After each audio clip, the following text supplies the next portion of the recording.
KN Rajanna ಅವರು ವರ್ಗಾವಣೆಯಲ್ಲಿ ದುಡ್ಡು ಪಡಿತಾ ಇದ್ದಾರೆ ಅನ್ನೋಂತ ಜನರ ಅಭಿಪ್ರಾಯನ ಸರ್? ನಾನು ನೇರವಾಗಿ ಯಾರಿಗೂ ಹೇಳಿಲ್ಲ, ವ್ಯವಸ್ಥೆನಲ್ಲಿ ಬದಲಾವಣೆ ಇದೆ ಅಂತ ಹೇಳಿದ್ದೀನಿ. ಯಾವುದೇ ಒಬ್ಬ ವ್ಯಕ್ತಿಯ ಪರವಾಗಿ ವಿರುದ್ಧವಾಗಿ ಹೇಳಿಲ್ಲ. ಹೌದಾ ಅಲ್ವಾ? ನೆನ್ನೆ ನೀವು ನೋಡಿ ಅಷ್ಟೊತ್ತು ನೋಡಿ ನಾನು ಹೇಳಿದೆ ವ್ಯವಸ್ಥೆ ಬದಲಾವಣೆ ಇದೆ. ಇದು ಆಗೋದ್ರಿಂದ ಜನಸಾಮಾನ್ಯರ ಮೇಲೆ ದುಷ್ಪರಿಣಾಮ ಬೀರ್ತಾ ಇದೆ, ಪಕ್ಷಕ್ಕೆ ಎಫೆಕ್ಟ್ ಆಗುತ್ತೆ. ಜಿಲ್ಲೆ ಯಾವ ಜಿಲ್ಲೆ ಅಂತ ನಾವು ಆಲೋಚನೆ ಮಾಡಿ ಗಮನದಲ್ಲಿ ರಾಜಕಾರಣ ಮಾಡಬೇಕು ಅಂತಲೇ ಹೇಳಿದ್ದೀನಿ. ದೇವೇಗೌಡರ ಕುಟುಂಬ ಮತ್ತೆ ಬಿಜೆಪಿ ಹೊಂದಾಣಿಕೆ, ಅವಾಗ ನಾವೆಷ್ಟು ಮೈಯೆಲ್ಲ ಕಣ್ಣಾಕೊಂಡು ರಾಜಕೀಯ ಮಾಡಬೇಕಾ? ಹೌದಾ ಅಲ್ವಾ? ಅದೇ ನನಗೆ 40 ವರ್ಷದಿಂದ ಕಾಂಗ್ರೆಸ್ ಹೇಳಿದ್ದೀನಿ ನಿಷ್ಠೆಯಿಂದ. ಕಾಂಗ್ರೆಸ್ ಉಳಿಸಬೇಕು ಅಂತಕ್ಕಂಥ ಬದ್ಧತೆ, ಒಂದು ಆ ಬದ್ಧತೆ ಇಚ್ಛಾಶಕ್ತಿಯಿಂದ ನಾನು ಈ ಮಾತನ್ನು ಹೇಳಿದ್ದೀನಿ, ಈಗಲೂ ಹೇಳ್ತೀನಿ.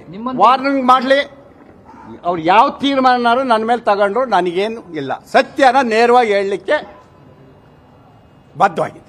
ನಿಮ್ಮಂತ ನಿಷ್ಠರಿಗೆ ಎಲ್ಲೋ ಒಂದ್ ಕಡೆ ಪಕ್ಷದಲ್ಲಿ ವೇದಿಕೆ ಮೇಲೆ ಬೆಲೆ ಕೊಡ್ತಾ ಇಲ್ಲ. ಈಗ ರಾಜಣ್ಣ ನೇರವಾಗಿ ಗೊತ್ತಾಯ್ತಲ್ಲ, ಏಕವಚನದಲ್ಲಿ ಮಾಧ್ಯಮಕ್ಕೆ ಗಣರಾಜ್ಯೋತ್ಸವದ ಸಂದರ್ಭದಲ್ಲಿ ಪಕ್ಕದಲ್ಲಿ JDS ಶಾಸಕರನ್ನು ಕೂರಿಸ್ಕೊಂಡು ಅಪರಾಧಿನ ಪಕ್ಕದಲ್ಲಿ ನಿಲ್ಲಿಸ್ಕೊಂಡು ಏಕವಚನದಲ್ಲಿ ನಮ್ಮ ಮಾಧ್ಯಮ ಮಾತಾಡ್ತಾರೆ ಅಂತ ಅಂದ್ರೆ ಎಲ್ಲಿ ಗೌರವ ಇದೆ? ಗೌರವ ಇದೆಯಾ?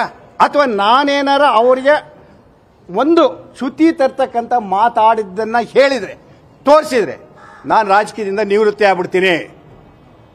ಒಂದೇ ಒಂದು ಸಣ್ಣ ಮಾತು, ಅದು ಹಿಂದಿನ ದಿನ ಅವ್ರ ಜೊತೆಲೇ ಇದ್ದೀನಿ ಹಾಸನದಲ್ಲಿ, ಅದು ಹಿಂದಿನ ದಿನ ಅವ್ರ ಚೇಂಬರ್ ಜೊತೆಲ್ಲ ಬಾಲಕೃಷ್ಣ ಅವ್ರ ಜೊತೆ ಕೂತಿದ್ದೀನಿ, KSRTC ಇವತ್ತು ಅಧ್ಯಕ್ಷ ಆಗಿಲ್ಲ ಅವ್ರ ಜೊತೆ. ಒಂದು ವಿಚಾರನೂ ಚರ್ಚೆ ಇಲ್ಲ. ಯಾರು ಹೇಳಿದ್ರೆ ಏನೋ ಸುಮ್ಮನೆ ಏಕಾಏಕಿ ಬಂದು ಅರೆ ನಾವೊಬ್ರು ಹಿರಿತನ ಗೌರವ ಇಲ್ವೇನ್ರಿ? ನಾವು ಪಕ್ಷಕ್ಕೆ ದುಡ್ದಿಲ್ವೇನ್ರಿ? ನಿಷ್ಠೆಯಿಂದ ಇಲ್ವೇನ್ರಿ? ನಾವೇನು ಪಕ್ಷ ಬದಲಾವಣೆ ಮಾಡ್ಕೊಂಡು ತಿರುಗಿದ್ವೇನ್ರಿ? 4 ಸರಿ ಶಾಸಕರಾಗಿಲ್ವೇನ್ರಿ? ಜನ ಗುರುತಿಸಿಲ್ವೇನ್ರಿ? ನಾನು ಅಲ್ಲೇ ಇಲ್ಲ, ಜನಕ್ಕೆ ಸರ್ವಿಸ್ ಮಾಡಿಲ್ವೇನ್ರಿ? ಸರ್ವಿಸ್ಗಾರ ಗೌರವ ಇಲ್ವೇನ್ರಿ? ನಮ್ಮನ್ನು ಏಕವಂಚದಲ್ಲಿ ಮಾತಾಡಿದ್ರೆ ಪಬ್ಲಿಕ್ ಆಗಿ ಕೂತ್ಕೊಂಡು ಅದಕ್ಕೇನು ಉತ್ತರ ಇದೆ ಇವ್ರದ್ದು? ನಾವು ಅಷ್ಟೊಂದು ಕೈಲರಿದರಾಗ್ಬಿಟ್ಟಿದೀವ? ಅರೆ ಇವತ್ತು ಇನ್ನು ಜೀವಂತವಾಗಿದ್ದು ಹೌದ್ರಿ, ನಾವು ಸೋತಿರ್ಬೋದು. ಅವರು ಸೋತಿದ್ದಲ್ವೇನ್ರಿ?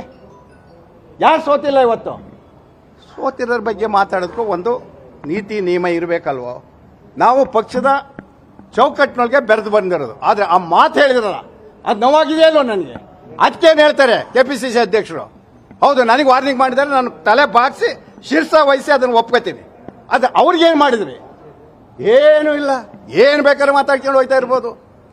ಸರ್ಕಾರದಲ್ಲಿ ಒಬ್ರು ಮಂತ್ರಿ ಹಾಕಿದ್ದಾರೆ ಈ ತರ ನಡ್ಕೋತಾ ಇದ್ದಾರೆ ಅಂತ ಅಂದ್ರೆ ಬೇರೆಯವ್ರು ಹಿಂಗೆ ಸುಮ್ಮನಿದ್ರೆ ಪಕ್ಷದ ಪರಿಸ್ಥಿತಿ ಏನಾಗುತ್ತೆ? ನಾಳೆ ಪಕ್ಷದ ಪರಿಸ್ಥಿತಿ ಸುಧಾರಣೆ ಮಾಡ್ಲಿಕ್ಕೆ ಆಗದಂತ ಸ್ಥಿತಿ ತಲುಪಿದ ಮೇಲೆ ನಿಮ್ಮ ಪ್ರಯತ್ನಗಳೆಲ್ಲ ಪ್ರಯತ್ನಕ್ಕೆ ಬರಲ್ಲ. ಇವತ್ತು ಈಗಲೇ ಪ್ರಯತ್ನ ಮಾಡಿ ಸರಿಪಡಿಸ್ತಕ್ಕಂಥ ವ್ಯವಸ್ಥೆ ಮಾಡಿದ್ರೆ ಸರಿಯಾಗುತ್ತೆ. 28 MP ಗೆಲ್ಲಬೇಕು ಅಂತೀರಿ, ಒಂದೊಂದು ಜಿಲ್ಲೆ ಈ ತರ ಆಗ್ತಾ ಇದೆ. ತುಮಕೂರಿನಲ್ಲಿ ಬಹಳ ಜನ ಅಸಮಾಧಾನ, ಏನಾಗ್ತಾ ಇದೆ?